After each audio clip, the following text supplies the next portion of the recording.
Last one here from Xavier. The subject is tag teams. What's up, guys? Last week in the mailbag, Patreon edition, Konnan hit the nail on the head when he said ex-WWE wrestling fans are upset with them for the product they gave us before AEW, and that's why, myself included, are all about AEW. Santana and Ortiz were on Jericho's cast talking about podcast, talking about their offers, but they decided to roll the dice and go with AEW. And one of the reasons being is because they're a real tag team and knew if they went with Vince, they would have been split or some point because if they don't care about tag teams over there. My question: what's your take on how both companies treat their tag division? That's from Xavier. I think there's a lot of emphasis placed in the tag divisions. I mean, one thing is like the WWE, they kept the belts on New Day for how long? Over a year? Yeah, over a year at that one, the one run they had. Yeah, I'm not a. I like better the tag teams in AEW. I do like that, but like who? LAX, the Lucha Brothers, Jack and Angelico, the Young Bucks. So you like those the three teams are doing nothing with and just beating. I like them just because they're not doing anything with them doesn't mean I'm going to stop liking them. That's their problem, not mine. But my point is they're not doing anything with any of those guys. But you like that tag division. Let me get to that. I'm about to get to that, knucklehead. Right. So the bottom line is this: I like their tag team division. Unfortunately, which was what I was going to say before you decided is that they don't do shit with these guys, and I do not know why. Because it seems that the only people they give a fuck about is FTR and the Young Bucks, and that's it.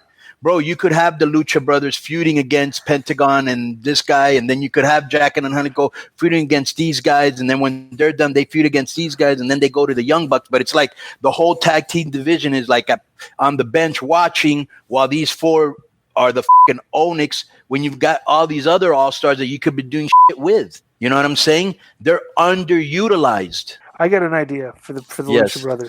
Do you remember what the genesis of the Intercontinental title was? No. Joe, do you know the history of the Intercontinental title? Yeah, the Intercontinental title replaced the North American title, and it was won in a tournament in Rio de Janeiro by Pat Patterson. Supposedly. Wait 1 second. The fact that either one of you know this.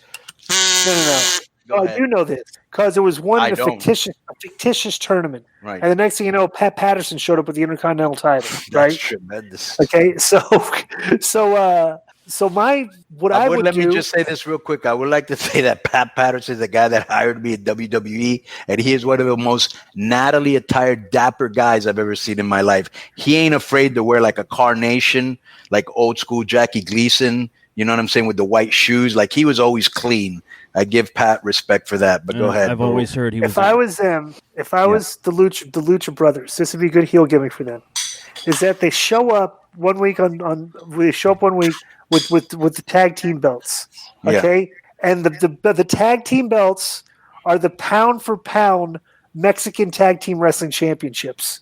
Right, like they're the two best wrestlers pound for pound from Mexico, and then it's come on, and they'd have to, bro. You could put a guy like Hoovy with them to be their manager, to like f up things at ringside, and bro, they just do straight lucha every week, and Hoovy cheats to let them win every single week, and just like it just build them up as a heel tag team, the pound for pound Mexican tag team champions. Do not like that. They got to do something with them. But what are you going to do with those guys? Bro, they could do a million things. They're uber talented and they're TV ready and they're mega over. You know, last week, not the Omega Pentagon, but Phoenix Pentagon was the highest rated segment they had. You know, people know they're good and they're not doing shit with them, and they're not the only ones. We've talked about the litany of guys that they've brought in and beat right away, and then they got to rehabilitate them, and then add to that.